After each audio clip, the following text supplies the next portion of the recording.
A nuestro ya casi columnista, digamos, Roberto Bachman.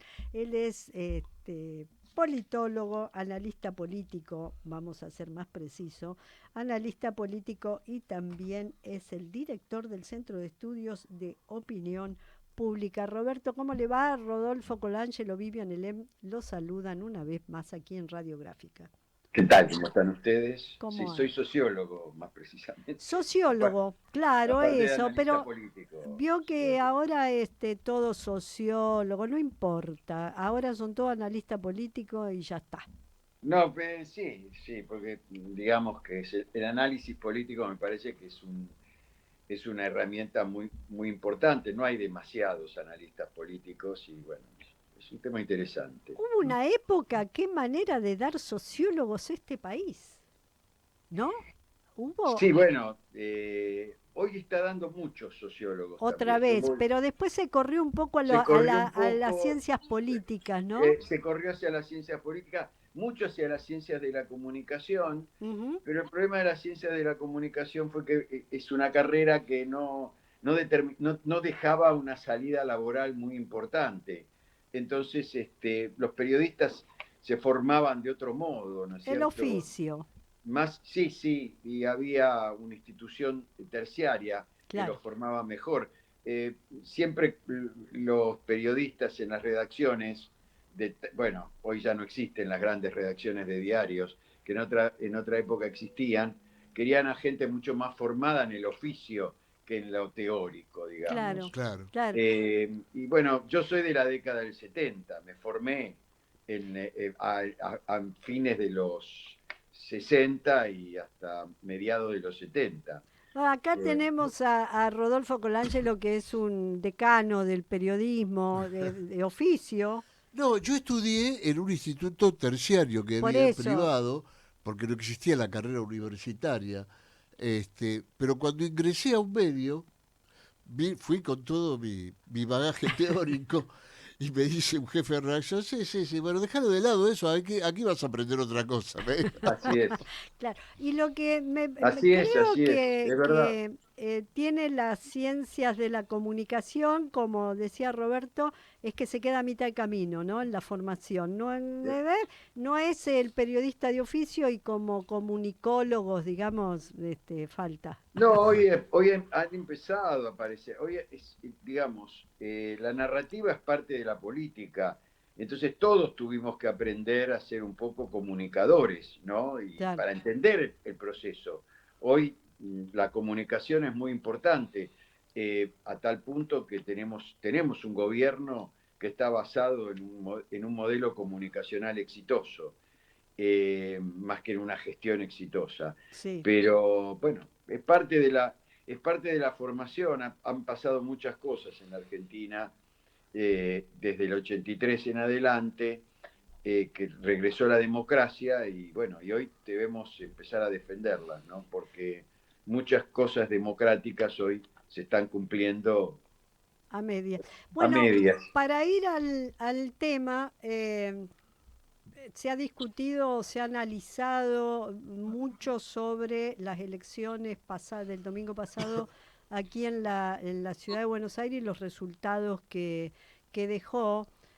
Primero el abstencionismo, ¿no? ¿Qué trae ese abstencionismo si es esto, ¿no? Una falta ya de credibilidad en este sistema o en este sistema democrático tan poco participativo, ¿no? Tan poco representativo, pero leyendo las distintas opiniones que hay sobre, o análisis, mejor dicho, sobre el tema, yo leía que ha pasado del liberalismo a extremo, digamos, como que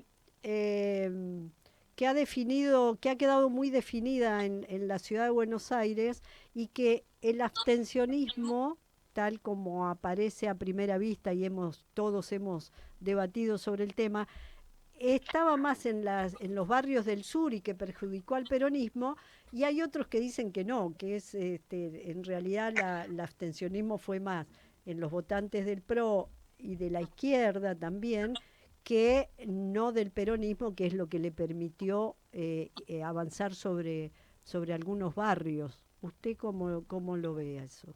Son las dos cosas, son las Ujú. dos cosas. Eh, el abstencionismo está relacionado con varios factores.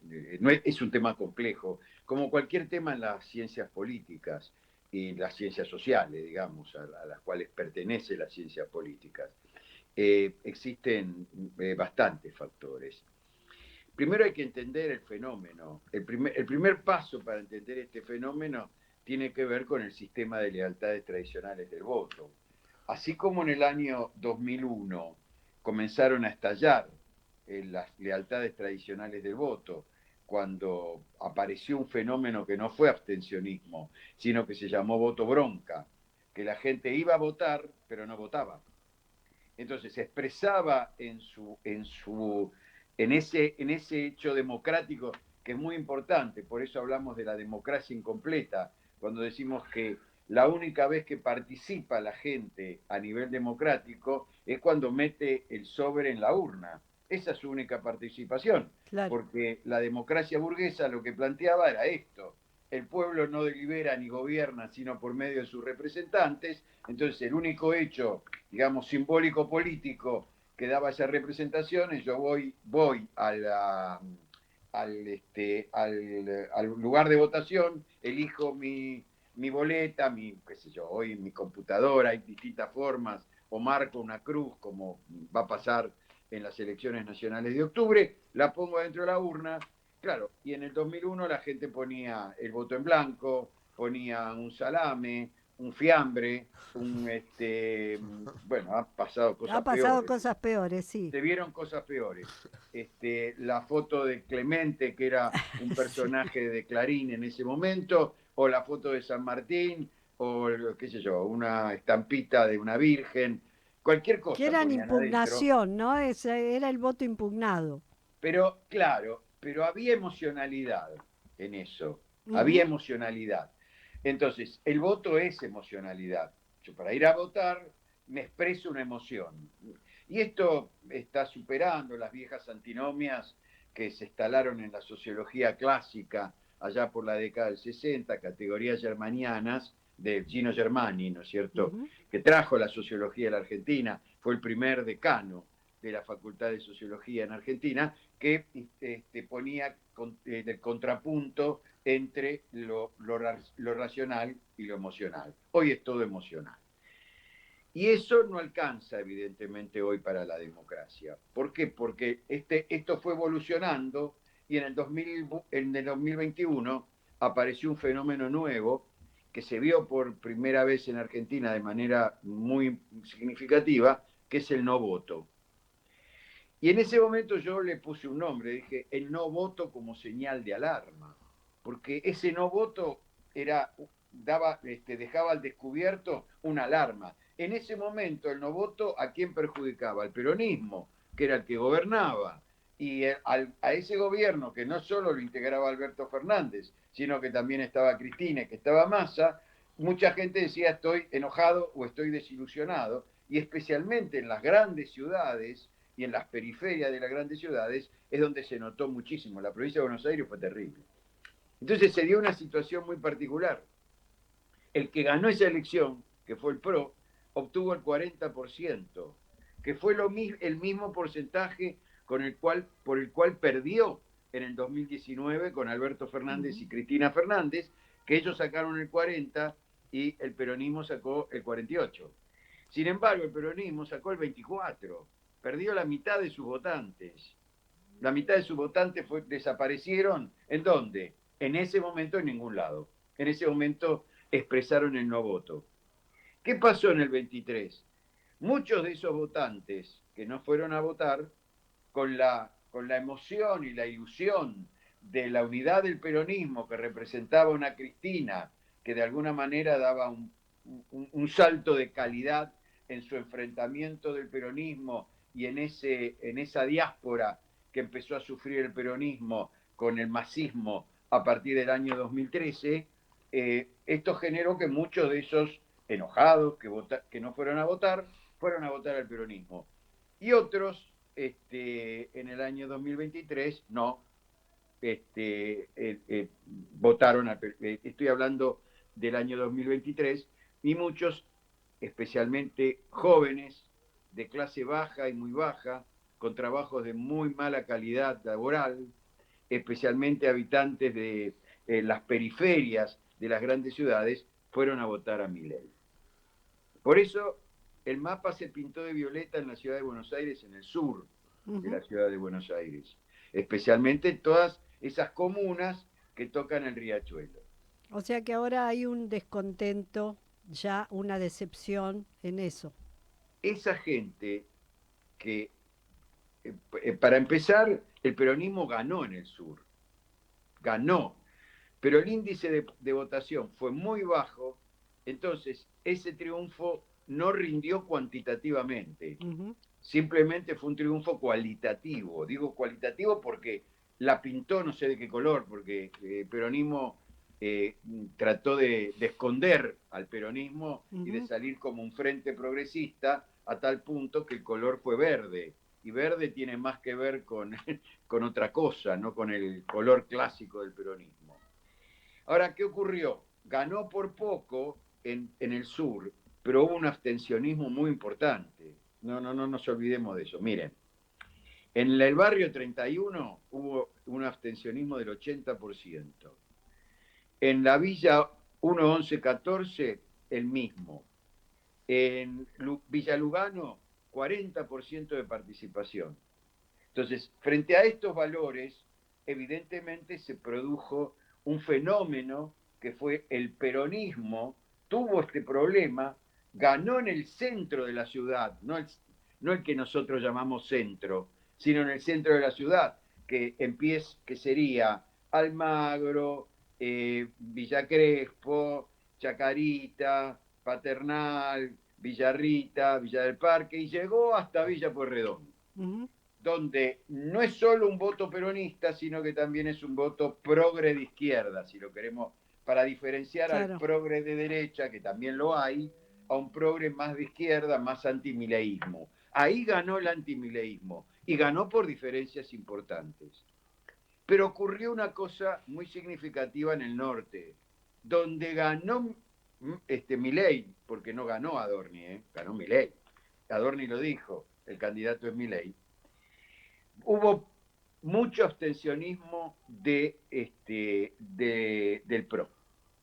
Ujú. Entonces, la diferencia que logró Milei en esas comunas fue muy importante. Y en este abstencionismo del PRO hubo dos factores que influyeron. El primero, un factor estructural, que hoy lo sigue teniendo el PRO, un PRO que ha perdido su posicionamiento. El PRO tiene que definirse. Si es oficialista, me meto en la Libertad Avanza y a la miércoles con el PRO. Si soy opositor, soy opositor. ¿Y en qué lugar tendría que, porque también es cierto que si uno ve esto que usted está analizando, por ahí dice, bueno, tenemos en la ciudad Libertad Avanza, es decir, derecha, ¿no? Para ponerle un nombre. Y después tenemos lo que es el peronismo o ese sector o ese espacio, digo que la verdad que sí estuvo desdibujado el peronismo, pero si le agregamos el sector de Moreno y el sector Sí, de Abal Medina, son dos dos puntos y puntos y medio. medio No más. vieran que no cambiaban, porque el problema que tenían las encuestas, si hubiera habido una participación homogénea, por eso digo los dos factores, si Sí, hubiera habido una participación homogénea, Santoro tenía que sacar 32% y Milei 29, 28 y claro, medio. claro, Si en hubiera ese habido una proyecto. participación homogénea. Al darse estos dos factores, porque también se le pide al instrumento encuesta lo que el instrumento no puede No dar, puede dar, que es, sí. no, y sí, si le cambian las reglas, es Ahora, como en una... eso le pregunto, por ejemplo, el PRO, ¿no? En esto de, bueno, se tiene que definir porque quedó en un ni, ¿no? Sí. En un impas. ¿Eso lo viene a ocupar nuevamente la reta? Digo, ¿ese puede ser Bueno, un ahí está el espacio? tema. Ah, Si la reta hubiera sido un poco más amplio y un poco por ahí, si se hubiera dado cuenta, con un poquito más de viveza política, Larreta se quedaba con todo un espacio muy importante que no lo supo aprovechar, que era el espacio del centroderecha progresista, Claro, claro. que él podía haber llenado con qué, incluyendo al radicalismo de Lustó dentro de ese frente e incluyendo a la coalición cívica dentro de ese frente, y también probablemente se le hubiera agregado el socialismo santafesino, que algún residual también tiene en la ciudad de Buenos Aires. Claro. En ese caso, en lugar de 8%, que fue un festejo triste finalmente el de Larreta, que festejó un 8%, cuando la última vez que él ganó la capital como jefe de gobierno la ganó con él 55%. Pero él podría haber aprovechado mucho más ese espacio y quizá también le hubiera sacado algunos votos a Milei. Y quizá también le hubiera sacado algunos votos a Milei. Probablemente le podía haber sacado A también Macri, claro. a Macri, sí, por supuesto, y Claro. también le podría haber sacado al propio, digamos, peronismo, que no funcionaba solo. Al peronismo lo escondieron en esta elección. Sí, Lo escondieron sí, tanto, la escondieron a Cristina, lo escondieron a la Cámpora, que hasta escondieron el color, que es una sí. identidad muy importante. Entonces, bueno, dentro de todas estas críticas podemos decir, ¿por qué ganó Milei? Y porque Milei fue el más coherente y es el que tiene hoy en las cosas más claras y tiene y aprovecha esa emocionalidad. Y pasó una cosa terrible, que no es ilegal, pero está en el límite de la ética, igualmente se va a investigar. El video trucho del sábado. Sí. El video trucho donde lo hacen hablar a Macri por inteligencia artificial. Algún chistoso dijo, se tendría que haber avivado, no era Macri porque hablaba muy de corrido. Pero también es cierto que tuvo un antecedente, digo, porque la inteligencia artificial es cierto, es muy tramposo, eso además es Sí, sí, de mala vibra, por sí, sí, decirlo, sí. pero injustificado institucionalmente. Pero también es cierto que había un antecedente de Macri en la televisión con los penatos diciendo, bueno, yo ya doy por perdida esta elección. Bueno, Claro, entonces, que nosotros comentamos, estaba con con un colega, especialmente estábamos por entrar a un programa, y yo le decía, mirá, los uruguayos tienen un dicho con esto, está en no está en el libro, está en la tapa del libro, lo que no se debe hacer. Pero mira, no es tan difícil. Con solo leer la tapa no lo tenés que hacer. claro. Nunca, nunca un sincericidio en No, medio de una no, campaña. además con la candidata. Claro, pero adelante de la candidata, un sincericidio, sí, está bien, va a ganar, sí, porque las encuestas daban esto. Y cuando yo les dije, lo dije hace bastante, cuando tenemos riesgos de esta naturaleza, no hay que hacer boca de urna. Claro. El peronismo no hizo boca de urna. Hubo dos bocas de urna que las hicieron otros partidos, no importa, la hizo el PRO y la hizo Larreta. Las dos lo daban ganando a Santoro. Ahora, ¿Por qué? Bachmann, yo quería preguntarle con respecto a la provincia de Buenos Aires. Hay elecciones en septiembre y en octubre. Milei acaba de anunciar hace unas horas que va a haber alianza o acuerdo con el PRO en En la provincia de septiembre, septiembre. no en octubre. No, no, en septiembre, que lo va a poner a Esper como cabeza de lista. Así es. Este, ¿cómo se ve este panorama teniendo en cuenta la división que hay en el peronismo entre el cristinismo y Kicillof? Eh, ¿Cómo puede funcionar esto? bueno, ahí tenemos un problema serio porque el peronismo está debatiendo una... Ahí hay, en la provincia de Buenos Aires exactamente hay un problema de poder. Lo que nosotros hemos descubierto, no es que descubrimos la pólvora, lo descubrimos como lo habrán descubierto otros.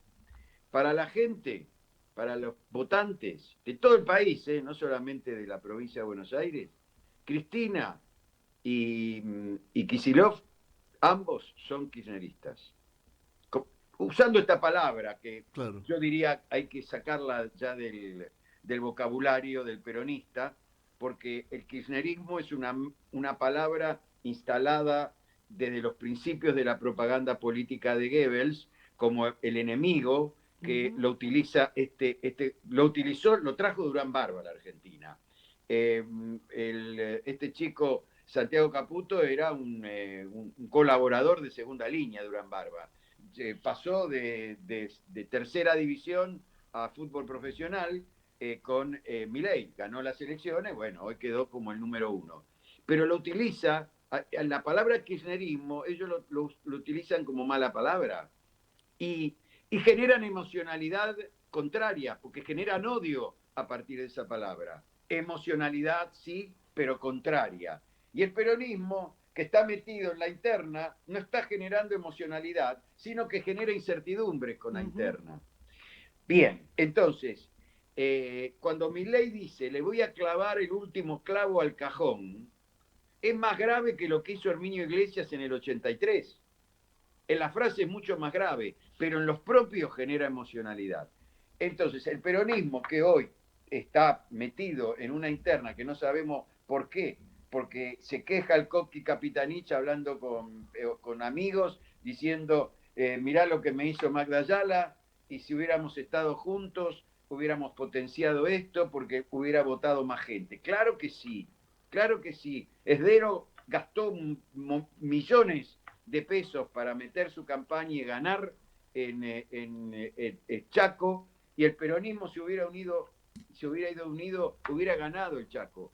Y el peronismo se hubiera ido unido en Santa Fe, no hubiera ganado Santa Fe, pero hubiera tenido un valor mejor del que hoy tiene, porque se van a unir finalmente para pelear en la convención constituyente. Igual sacó mayoría Puyaro y a cobrar.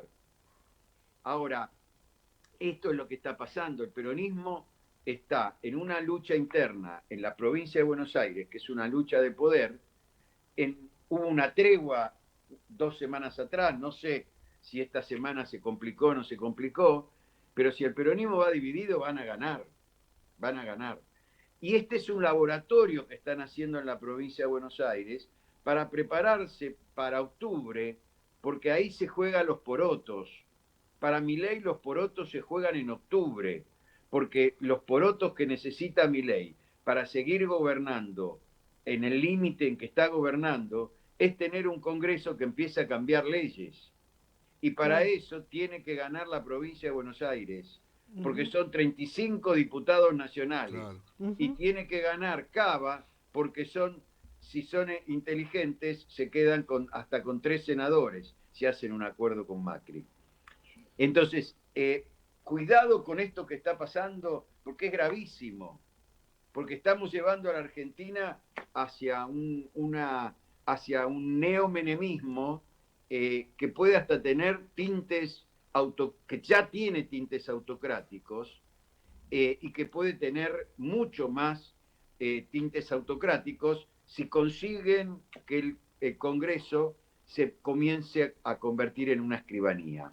Se nos termina el tiempo, pero lo vamos a comprometer para hablar, porque el tema del poder, o dirimiendo este poder, esta interna que quiere dirimir poder, también es bueno analizar de qué poder estamos hablando y para qué. Bien, bien, bien. Entonces, por eso, el sábado que viene, ¿usted estará disponible y seguimos charlando del tema? Por ahora sí, hablemos en la semana, no creo Hablamos que en la semana, pero vaya preparando el tema, no vamos a hablar de elecciones, vamos a hablar de poder. Tuni Coleman me vuelve loco, me tiene toda la semana escribiendo algo para la edición del domingo, así que no, lo llamamos a Tuni Coleman y le decimos que la semana está con nosotros, basta, Tuni Coleman, espere.